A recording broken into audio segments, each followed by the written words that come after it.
Well, good afternoon. I am Sherry Bleho, your host for this one-hour user group meeting. I want to thank you for coming every month. We really appreciate it. And I also want to tell everybody happy St. Patty's Day, which is just around the corner. I see I'm welcoming back many of our regular attendees and several first-timers, so we're excited to see you first-timers as well. With every other email that comes in and out of our mailboxes is about cloud computing. I think you're going to find that today's meeting is really refreshing. Ali is going to give us some really good insight into cloud and what that means.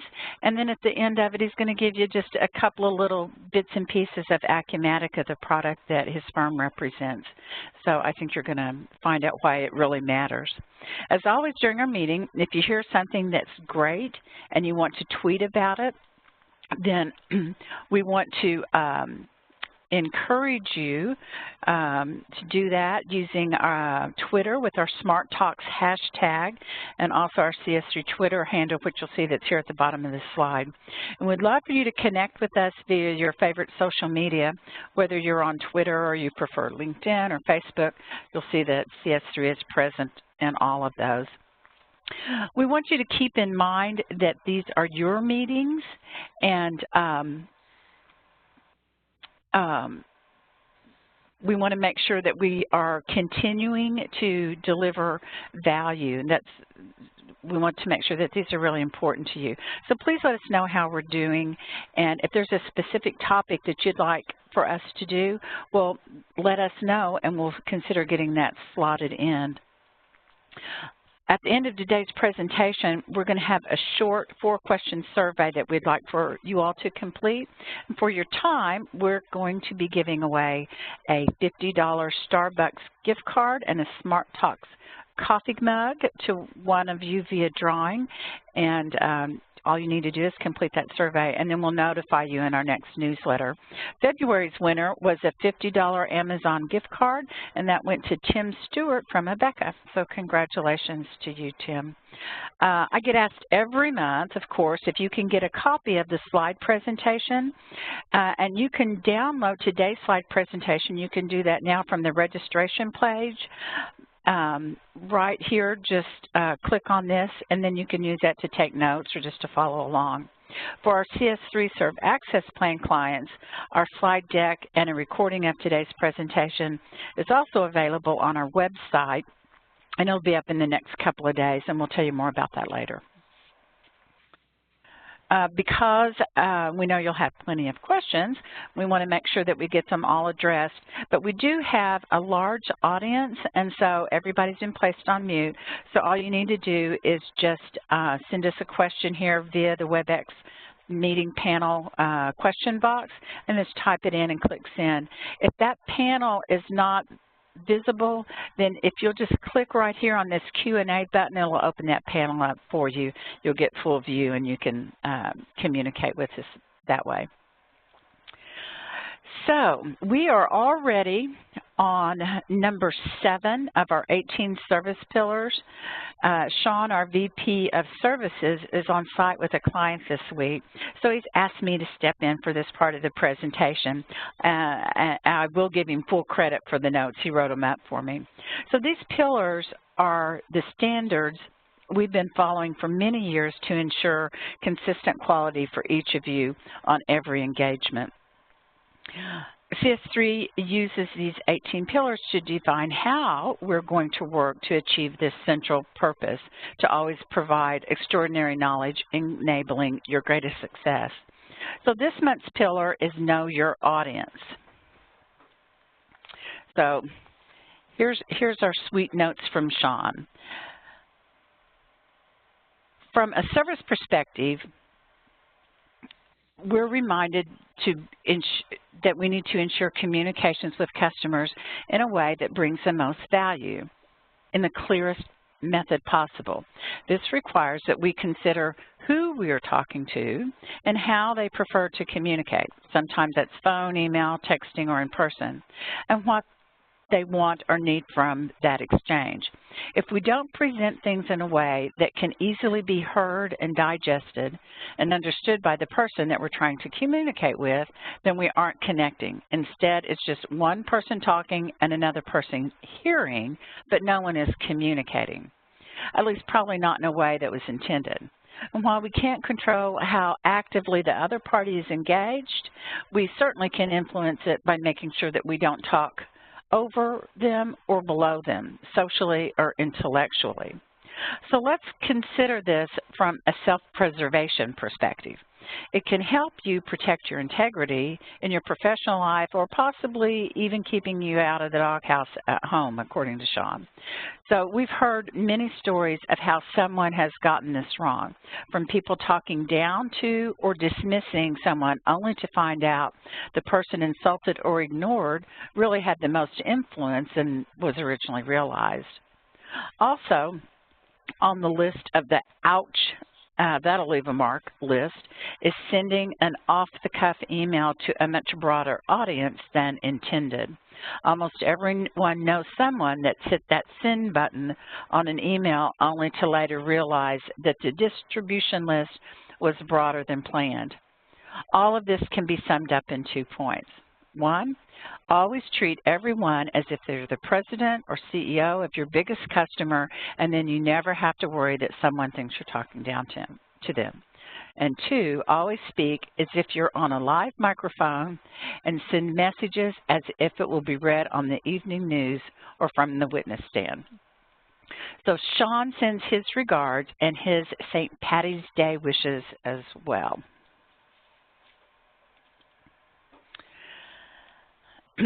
So I have the pleasure of introducing Ali Johnny, our presenter today. Ali has 20 years of experience in the software industry and a successful track record as a high-tech entrepreneur and multiple successful startups. In 2001, Ali founded the Everest Software and pioneered the first all-in-one ERP solution for multi-channel small and medium businesses. As founder of VP of Product Management at Everest Software, he was responsible for products and the business direction of the company prior to its sale to Versita Software in 2009. Ali is currently the Vice President of Acumatica, taking responsibility for product management and services. He's been with them for over 7 years. Ali does find some fun in something other than software.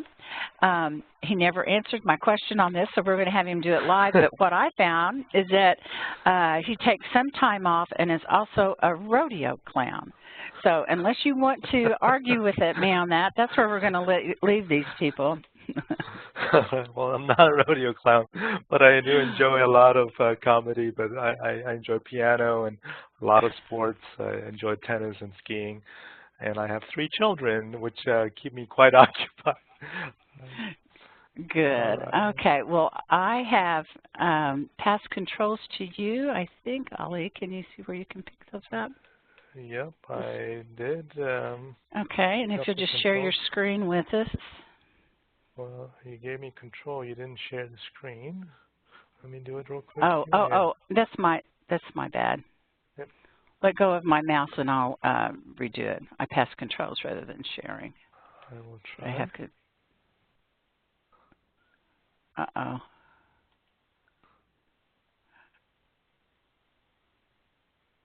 Are you moving my mouse or am I? No. Okay. Okay, I've got it now. My bad. Excuse me, audience. Let me change the role to presenter. That'd be even better. How's that? Yeah. There we go. Maybe I should be the rodeo clown, huh? I'm going to provide the entertainment today. Okay, we can see your screen now. Thank you. All right, fabulous. Well, again, thank you very much for this opportunity. I always enjoy talking to our peers in the community of people that are running businesses and using business software. And I think today's topic is something that's dear to my heart. I got into Acumatica about 7 years ago, as you mentioned, and cloud was brand new back then, and it was just something that was coming. Virtualizations were around for maybe a couple of years, but really the buzzword around cloud was not at its full force yet. And here's was a company, Acumatica, that was a frontier in leveraging cloud technologies. And I had an opportunity to sell off my old business that was around ERP. Been doing ERP for probably over 20 years. A couple of other companies before Everest that I founded.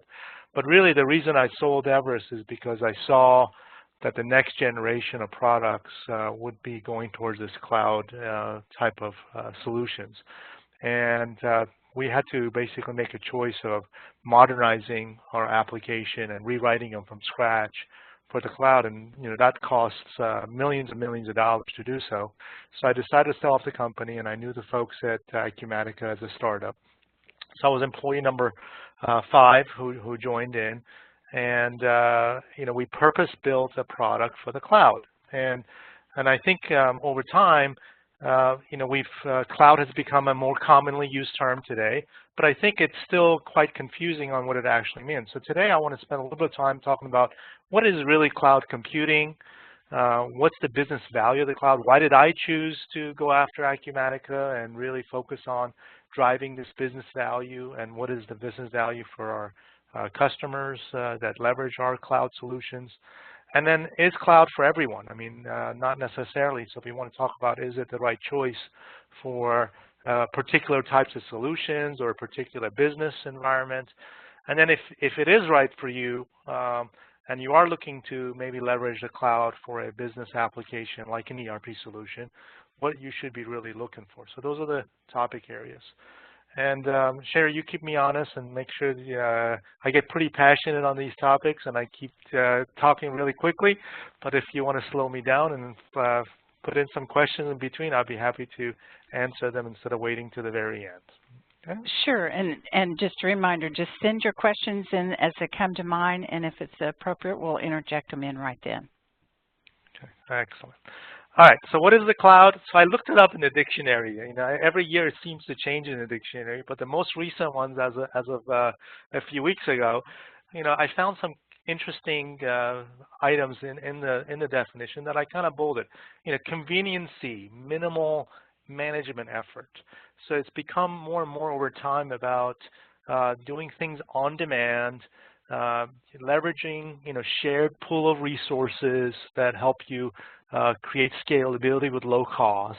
But really it's around this simplifying your life at the end of the day, having to manage less things and taking advantage of a solution that's kind of in this virtual cloud environment, but that you're really hands-off and you don't have to understand what's the details behind the scene. There's a bunch of stuff there, but you don't have to worry about it. You can focus on your business. I mean, that's kind of the ultimate goal, is to simplify your life and make it convenient for you to use these resources that are going to help you.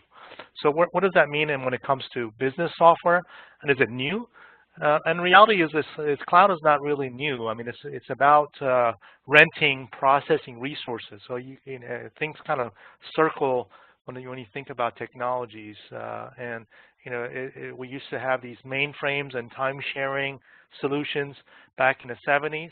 And in essence, they were cloud solutions too, because you had these client machines, if you remember, these green screens that connected, that were, we used to call them dummy terminals, right? So we used to connect them to these mainframe servers and use them. And these mainframes were extremely expensive, and the renting of these storage rent spaces were not for the small business. They were geared at the very large businesses. And with the 2000s coming on, we saw a lot of hosting. All of a sudden the terminology changed from client server to hosting environments, and then from hosting is to kind of what's evolved to what is cloud today, which is around this notion of widespread availability of internet that we have. Everybody's connected to some form of a internet through cloud, and it's become such a low-cost item for everyone that it makes it easy for us to consume and afford resources that are in the cloud. So whether we're consuming them with our low-cost mobile devices, or we're connecting to servers remotely and using the power of, let's say, Amazon Web Services or Azure or any of these scalable solutions that we don't have to set up machines for. So it's made that kind of simple. So it's really not new, but it's just become a lot more cost-effective and easier to access over time. And then when you look at this notion of cloud, there's a lot of buzzwords that you hear, like IaaS and PaaS and SaaS, and there's different layers on each of these. So when you look at the very lowest layer is what the IaaS is, which is infrastructure as a service, and these are companies that basically have the physical servers and their environments that they manage these servers so that you don't have to worry about buying hardware, right? So these are companies like Rackspace, CenturyLink, IBM, Amazon, and so on. And then one step above that is what they call platform as a service, and these are tool sets that you can use to potentially speed up business application. You can consume business applications, or you can build business application on top of these platforms. So a good example is Financial Force or Force.com, or Azure is another good example. And Amazon is kind of into that as well, with a bunch of database systems like Aurora and their RDS database system that they have. So the lines are kind of thin between this infrastructure and platform and service. And then they also get thin from platform to SaaS environments. So when you look at Acumatica, us ourselves, we're somewhere in between. We have a ERP solution that we licensed out to our customers, that they leverage our ERP solutions to manage their financials, inventory, all that remotely from desktop, so they don't have to set up servers. They just subscribe to the service, and that's what SaaS is software as a service. Or they can use Acumatica, for example, to build applications, and that's why we're also a platform. We have something we call our XRP platform. And then on the very tip of the scale, there are pure SaaS offerings like Google Gmail or Google Apps or Office 365 that many of us use, and they've migrated pretty much to the cloud as well. So that's kind of the landscape of what these cloud components are.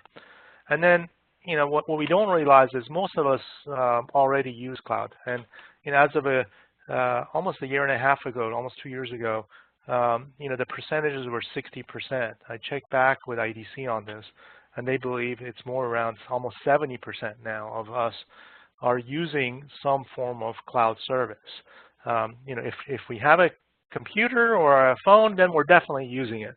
But most businesses, even if they are not connected, many of them don't realize it, but they're doing something in the cloud.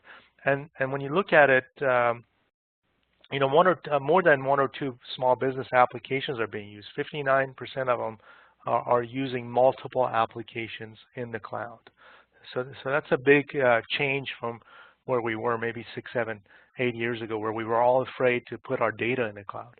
And there's a lot of discussions around, what is the appetite for ERP systems, especially business software, with the sensitivity of maybe the data itself to put it into the cloud, right? But what's interesting is today, over 50% of the businesses that are looking at purchasing ERP software or buying a new ERP solution are definitely looking at cloud. And by the end of 2017, that number is expected to go up even higher, to close to the 60 to 65% mark. So ERP is definitely the fastest growing segment for cloud implementations. The leaders were originally CRM and HR solutions, and you can see they've started to flatten a little bit. Pretty much everybody only buys CRM solutions now on the cloud. HR is almost there as well, but ERP was the lagger, and that's certainly going to happen very, very quickly. Ali, So, I do have a question back on that slide. Someone sure. asked if you could discuss why that lag on ERP adoption rate. Yeah, that's a good question, and it goes back to that us trusting the cloud. And there's lots of studies gone on why ERP is being the latest, and there's about 7 different type of items in there, but it's mission criticalness is key. People didn't believe they had the connectivity and bandwidth that was mainstream in the businesses, so those bandwidths have obviously gotten better and better over the last 3 years. So every business now is already relying on the cloud in some way, so that now they feel more comfortable about having their ERP solution in the cloud. But security is another one. But then most importantly, it's been probably technology. These cloud solutions, especially in the ERP world, ERP doesn't change very often. When you look at typical ERP solutions, there's a new version of ERP solution every 2 or 3 years, and the amount of progress and change, accounting is accounting. It's the same accounting we used to do 40 years ago on paper, and writing our T-charts have been computerized, but it's just conceptually they're the same thing. So software hasn't evolved too much on that front, and because of that, the software vendors building cloud applications were lagging, and that's why Acumatica is quite different. And you'll see some of the reasons in the upcoming slides a little bit, but that's been a key factor. And when you think about running your business on the cloud, every business is a little bit different. So customizations come into play quite a bit. When you look at CRM or HR, they're not necessarily mission critical, and you can get away with just configuration versus customizations. And ERP and the technologies that were available to us 10 years ago didn't allow us to create complex customizations in the cloud. So only recently, in the last 4 or 5 years, cloud technologies have matured to a point like Acumatica where you can customize a solution to fit your business needs very, very nicely, even though that you run it in a cloud, and that was simply not possible before. So that's been also another driving factor. Okay. Perfect. All right. Thank you. So what are the business values here? When you think when people do surveys, KPMG did a survey, and they looked at what are the top ways businesses are using the cloud to drive their business transformation? And the first answer always came as, well, it helps us drive cost efficiencies. We can save a ton of money by eliminating maintaining hardware, reducing our IT overhead, enabling our workforce, helping us align ourselves with the customer. That's an important one, which allows them to give their customers 24/7 access to maybe potentially a self-service portal where they're interacting with them. So there's been some customer-driven activities here. But what typically, it used to come down to cost. But when you dig a little bit deeper into these stats and you go beyond cost, I mean, even on this, another HFS research did a study. Even they found cost as being the #1 driver on the top there. But when you look at what business executives say versus what IT people say, obviously there's a thought process of where you're eliminating potentially IT resources and you may be potentially saving the cost, but does that really have business value? So when you ask the business executives, surprisingly, they even see much more value, right? They can implement business apps much quicker than they could before. They have less reliance on having to pull IT resources to make things happen, to be able to connect business applications to other business applications, what we call the multi-cloud world, plays into this quite a bit. Once you're in the cloud, you can leverage other solutions very, very quickly, and your dependence on IT significantly reduces. So it helps you transform and focus your resources on the business, not the IT department. So that's a big change. So that's an important business value to think about. And then when you look at, okay, well, once you've made a decision and you've implemented the cloud solutions, what are you seeing? And this was a survey on that. And you're seeing improved business performance. I mean, 73% reported that they had much better business performance. Even, when we talk about performance, it's not just about reduction of cost. You see that's now the third item, instead of being the first item. But the value you get is your revenue growth and the optimization of your resources. You can do more with the same number of people, and that's a big thing. You can grow your business without having to hire more employees, and that's a significant change about the cloud. And how does the cloud do that? There's a lot of ways, and we'll talk about it in a little bit, but there's also some challenges, so we don't want to forget about the challenges. People find, the most challenges around this is, they're still worried about data loss and privacy risks. We hear once in a while that, oh, so-and-so got hacked into and all the credit card numbers were stolen and so on. So there's, this notion of thinking about, hey, is there a data loss risk there? Is there intellectual property that's ready for left? So people still worry about that, a couple of years ago. But I think, over the last 2 years and 3 years, that's where we see the biggest bend, is when you think about, what the number one concern has been is, and the elephant in the cloud has been the security. But the reality is, studies after studies in the last 2 years have shown that your data is actually safer in the cloud than it is on premise, okay?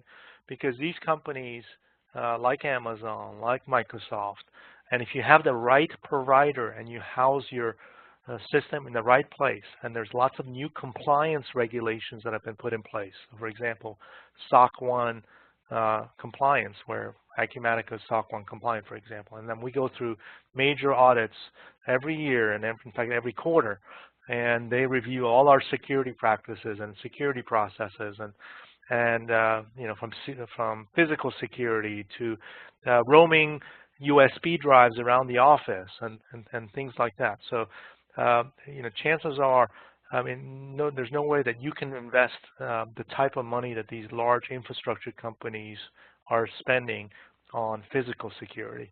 And in fact, even there's also other things like, hacker now, your office is likely connected to the internet anyway. So the amount of money you have to spend to protect your network with firewalls and other things, and really testing those areas with DOS attacks and many other things, the chance of a small business being able to protect themselves is nowhere as near as strong as a company like Acumatica or Amazon can spend on protecting your data for you. So that's a big, actually, this issue of security has become actually a benefit. And if you want to be compliant and you want to be PCI compliant, for example, on credit card, actually the cloud gives you those options a lot easier. So that's what reputable cloud vendors have been doing. We've been working on securing and making ERP a safe place for cloud, and that's been the transition of why ERP is there. But that's not all. There's lots of other benefits cloud ERP brings. Security is just one of them. Accessibility. For you to be able to access the system no matter where you are. Whether you're in a hotel room or at the airport, for you to be able to access, or even your employees. We hear these bring your own device, right? BYOD is becoming very common, whereas you don't have to worry about viruses on people's machines because there's no software being installed. As long as they can use a browser, they can access the system, right? It also improves maintainability. You don't have to worry about installing software on workstations. You don't have to worry about, is my XP going to get retired and I don't have patches anymore for my workstation. As long as you have a web browser, you can access the data. Your data is certainly more safe from a disaster recovery standpoint. The data is typically, most SaaS providers, and Acumatica especially takes that up one notch, is we replicate your data in multiple data zones in geographic regions. So even if a data center goes down, your data is safe and you continue to work and operate. Whereas, if you have a earthquake in your area and your office is under a flood, you're out of business. Whereas the data is safe in the cloud. And also recovery in case there is something that goes wrong. Are the backups tested? Are they restored every time? For you to have that in an IT environment where you're making sure the data backups that you're taking are actually valid backups and they can be restored is a big challenge. It also gives you a lot of scalability. You don't have to buy new servers. As your business grows, having to be able to scale without spending exponentially larger amount of money to scale is important. And Acumatica is actually a pioneer in this area. And we revolutionized how ERP sold. We don't, for example, charge by seat. So you can have as many employees as you want to access the system. In fact, we want your customers to access it, your other stakeholders, your vendors and suppliers, and the more the merrier, and the cost doesn't really change based on who accesses the system. And that's a big change. So scalability is key. And then interoperability, we talked a little about being able to work with other cloud solutions, exchange data that is real-time information so that you're not looking at two pieces of data that's giving you conflicting results. That's a big benefit as well. And then when you think about cloud, there's a lot of other surrounding buzzwords, especially in the ERP world, that you'll hear. Obviously on-premise, I think most of you know what that is. It's probably what some of you have today. If you're using, Sage products or some of the Microsoft products, chances are you have a server that's sitting on your premise, or maybe you're hosting it somewhere, but it's really your data that is just being hosted. SaaS, we talked about, is software as a subscription. And then there's licensing models, which is what we call perpetual or subscription. Instead of spending a lot of money upfront on a product, you can now instead get on a subscription plan because today your chances are you paid for the software, but you're still paying an annual fee anyway for maintenance. So if you're paying an annual maintenance fee anyway, that's almost like you're paying for both perpetual and subscription at the same time. So you can actually, with the models that you have today, SaaS offerings tend to be much cheaper, both from a cost to entry perspective and total cost of ownership. So both methods you'll find that are cheaper in the long run for a business, and it gives you more agility and change and less risk overall to go with the subscription. So that's one of the things you want to look for is some choice as well. I mean, it's not necessarily for everyone, and to have a vendor that can give you choices is important. And then how are these systems deployed? Once you license them, can you put them into a public cloud, and is that the only option? And we'll talk a little bit about what a public cloud is. Private cloud is kind of like hosted, where you're putting it in the cloud, but it's restricted access to only you, and it's your own dedicated database and environment. So that's what private cloud would be. And then hybrid is kind of a combination of both. Maybe some components are in a shared environment, and some components of what you use are in a dedicated environment. And we want to look at how that kind of works. So when you think about ERP applications, you've got your users who use the system. They access some kind of a server that's called the application server. This is kind of where the business logic runs. And there's a terminology we call multi-tenant, which means multiple businesses can access the same server environment. It could be multiple servers, but there's still, one time maybe you're connected to one server, another time another server, but it's happening behind the scenes. You don't know it. And this application pool of resources is being used by many, many thousands of people, right? So this is multi-tenant is almost the same as thinking about sharing, right? Think of an apartment complex that's multi-tenant environment, but you're sharing, the laundry mat that's downstairs. It's kind of like that. You're sharing resources across all these different businesses.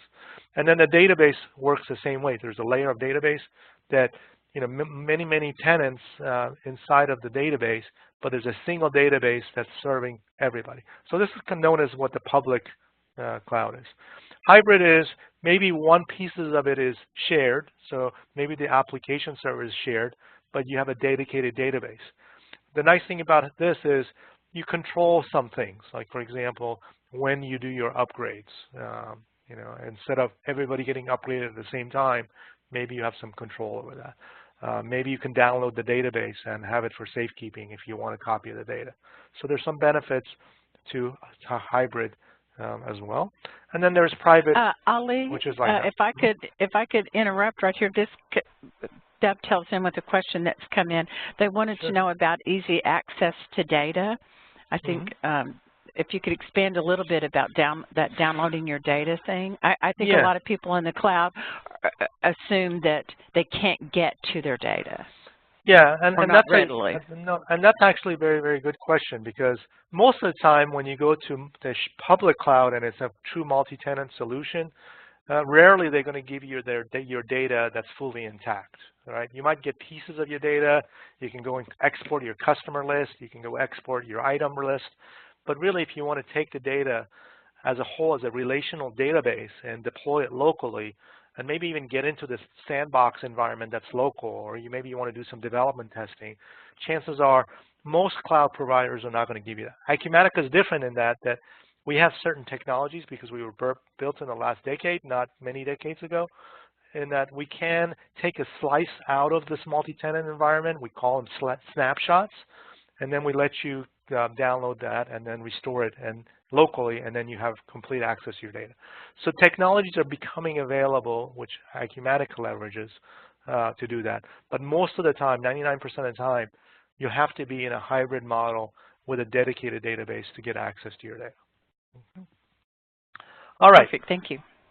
So a little bit about multi-tenancy. We talked about everybody's on the same release, but there's a bunch of benefits with multi-tenancy. So you don't want to just dismiss it as a whole. You know, by being on the same release, basically what's happening is you're doing more frequent, smaller updates all the time, right? So twice a year, the minimum, you're doing an upgrade. But what happens is you actually save money in the long run, is because if you are deferring upgrades and you're skipping upgrades, your upgrades are getting more and more difficult to do, and you build up something we call technology debt. You're not saving money, you're deferring the cost, and that deferring of the cost is compounded over time, and the cost becomes more than double, triple, quadruple. And the longer you go out without upgrading, the more difficult the upgrade becomes.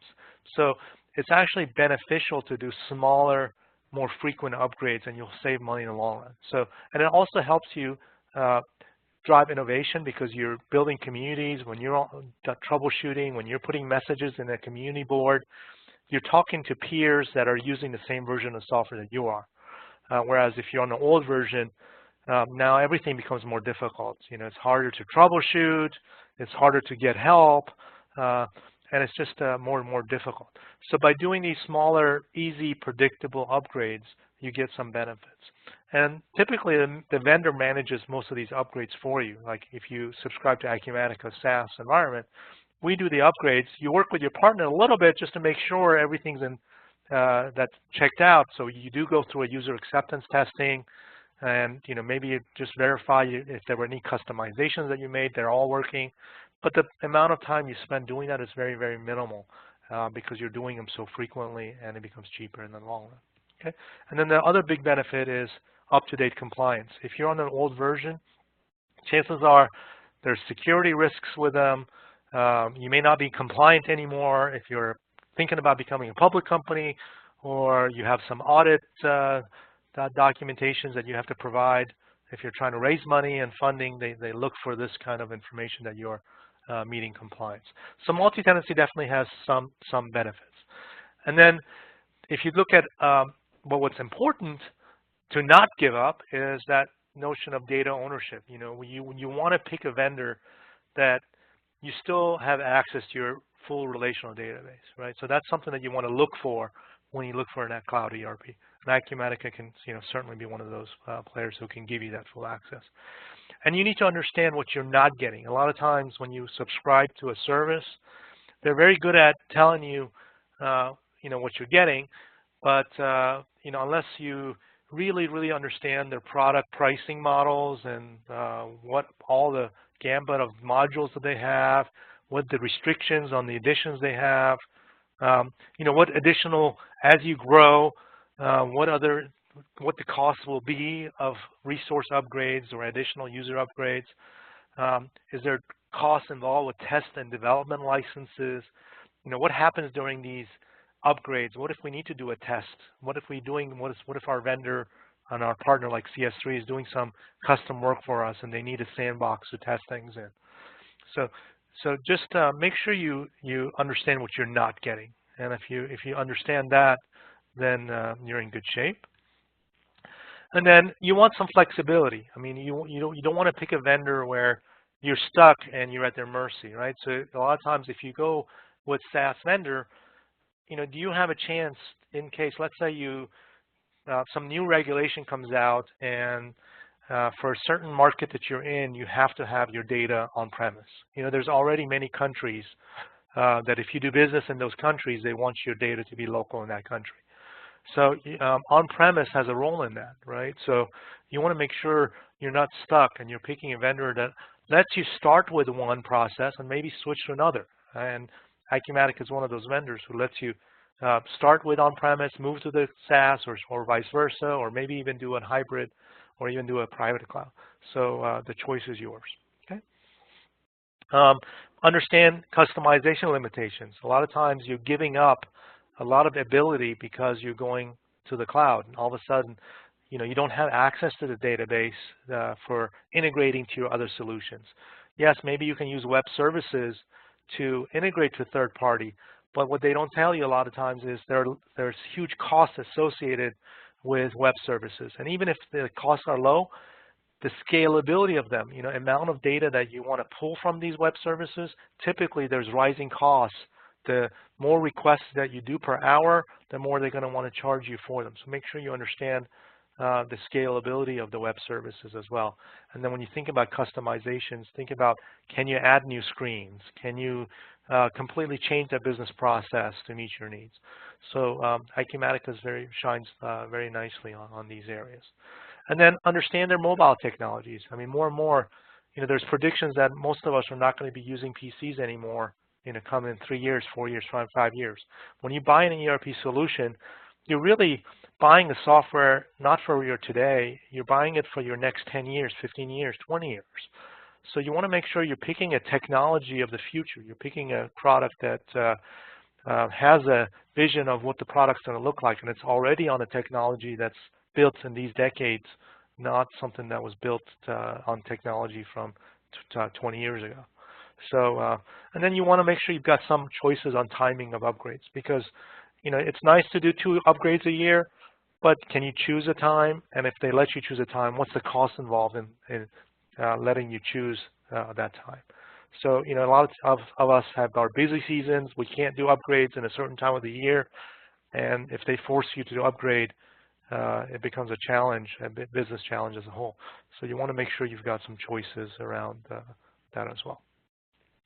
So when you think about Acumatica as a whole, and in general, when you think about an ERP solution, these are the key things you want to think about. Don't install any software. Get out of the hardware business. Focus on running your business. Make sure you can run on any device. Make sure their mobile solutions are doing everything that you want it to do, not just one operation on a mobile, but it's really built as a platform that can deliver anything that you use inside of the solution. Can be also be done on mobile in a mobile-friendly way. Does it use the GPS? Does it use the camera? Does it use the phone functions of the phone system itself, right? So having a native mobile solution is important. Involving everybody.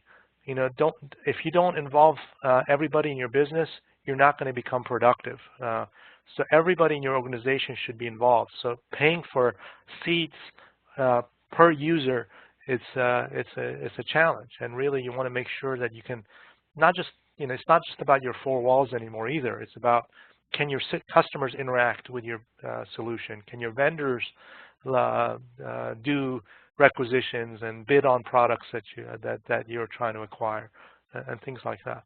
And then, be able to work from anywhere. I mean, that's a key. I mean, more and more of us work from home. Your employees work from home. You don't want to be setting up VPNs all the time and building up IT infrastructures to do that. And you should be able to access your data from anywhere. All right. I think that's it. Thank you so much. Any other questions, Sherry? I do have a couple. Let me take control. I'm not going to take controls back. I'm going to make me presenter again and share my screen.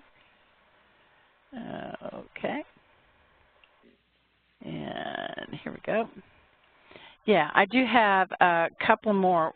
This one just came in. I'm sure it's prompted because you had the telephone setting there. They wanted to know, does Acumatica have phone? What is it that you're running on the phone? Is what they said. Yeah, so that's a good question. So so we do have a mobile player. So Acumatica can run on both an iOS device like an iPhone, iPad, or it can run on Android devices, either tablets or phones. It is a native client, so a good example of something that you would want every employee use is expense reimbursements, right? So I travel all the time. I use my mobile device. I go to a restaurant. I take a picture of my receipt using my phone's camera. I press a couple buttons. The system recognizes this is my expense reimbursements. I click on a button, put in a message, voice message that says, oh, I had dinner with such and such discussing this business. I don't have to type anything. It types it for me, and I'm done, right? So that's one example. Field service is another big example. If you're going on site and you have technicians that are doing work remotely to track them on a map where they're going, so that once they're on site, the appointment starts, they can do the work and see inventory, roaming salespeople. So everything that you can do in the back end, with inventory, sales, CRM, accounting, you can also do on a mobile, and that's the benefit of using a mobile device. Okay, then we had a question about who owns the data. And I know you probably can't speak to every vendor, but maybe you could just talk in terms of Acumatica or problems that you've seen with data ownership. And I get asked this a lot from people that they are ruling out cloud because they think that they don't own their data. Yeah, so it goes back to that, being able to have a copy of the full relational database that is yours, and being able to access your data and do anything you want. We have something at Acumatica we call the Customer Bill of Rights, and the number one item on that list is customer owns their data. So, but that's unique to Acumatica. And most SaaS providers who don't have choices will own your data. So unfortunately, when you stop your subscription with them, the data that you get back from them, in many cases, are not in a form that that are very usable. You might get a customer list, but that said, if you try to figure out what the contacts of those customers were and what the history of their invoices were, or things like that, chances are you're not going to be able to do it. But Acumatica, you certainly can. One of the things that we always recommend to our clients, regardless of what kind of software they're buying on a SaaS model, that they just be sure and understand what their contractual agreement is, not only with who owns the data, but what if a separation point comes, what their data is going to be and how much it's going to cost to get it, because sometimes there's a cost associated with that, right? Exactly right. That's exactly right. Okay. But just to give you an example, with Acumatica, you get a copy of the snapshot that you download. You actually install you get a free copy of the software to install locally on your workstation, and you can play with the data locally. It'll be read-only, but you have full access to the data that's actually usable in local form. Okay. Perfect. And then this last question that we have is kind of an interesting one, open-ended. I guess you impressed them with your knowledge of the industry as a whole. They want to know what you think the next big find or golden nugget's going to be on the technology front. Yeah, so I did a couple of, so I go to the ITA events and 90 Minds events, and we talk a lot about the road to the future. Maybe you can bring me back as a guest, and I'll do another session on the road ahead. But basically, there's a lot. We're moving faster and faster. So Acumatica is at the forefront of technology. So we're always looking to use and leverage technologies of the future. So good examples that we displayed at our summit was things like, if you guys are familiar with Echo devices and from Amazon, Alexa is a good example. So machine learning, robotics in the business environment, Internet of Things, which are these sensors everywhere that pick up things on a need basis. Mobile obviously is here to stay, but we feel like machine learning is one of those areas. And an example of machine learning that we showed a prototype of is something that the system kind of does most of the work for you. So imagine you get a vendor bill, and you don't have to enter the vendor bill. You just take a picture of the bill, and the system recognizes automatically all the data from the bill, and all of a sudden it's in your accounts payable. And even if it makes mistakes and you correct it one time, the system learns from its mistakes and then will do a better job of importing those invoices in the next time. So that's something we call intelligent data capture. But we're always working on these types of scenarios, and the future is bright when it comes to technology and the business world. Excellent. Well, thank you so very much. I know you're a busy guy, and we certainly appreciate you slicing this time out of your schedule. And rest assured that we'll be inviting you back for that road ahead, because just this last little snippet that you gave us here with the answer to that last question, I think would be a great topic. So thank you for that. Sounds good. Thank you, everybody. Okay. All right. So just a little bit of wrap up as we move through here. I want to remind you all that when you're getting support from CS3, that the best way to ensure that you get the quickest response to your support needs is by creating a support ticket on the website. And that allows all the consultants to see all the pending queue of work, and it gets your resources allocated quickly and properly. So from any page on our website, we have this Client Service Center button, and if you'll just click on it, then that will move you into the Client Service Center area, and right here you then can submit your support ticket. And again, like I said, everybody on the team will see it, so even if your favorite consultant or especially if your favorite consultant isn't available, all the backup team will know that you have an issue and that it needs to be attended to. The other thing that you can do is you can send us an email at support@cs3tech.com, and it goes into that same monitored system as what I showed you online, and that same notification to all the team members will occur. So we thank you for helping us help you and do that in a more effective way. And then the last thing that we have before we wrap up today, I just want to let you know what's up and coming. We've got some really good presentations lined up through the spring and early summer.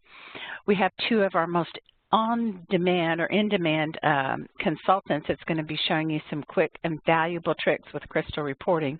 Brandy Clymer is going to give you some examples, and she'll be demonstrating that using HR data. It's applicable to any crystal report need, but she'll use some HR examples. And then Daryl Scott's going to be doing a few more using some ERP. So they're going to tag team on that, and it'll be a good one. So I'm going to wrap this up by telling everybody to have a great and safe St. Patty's Day, and we'll see you next month.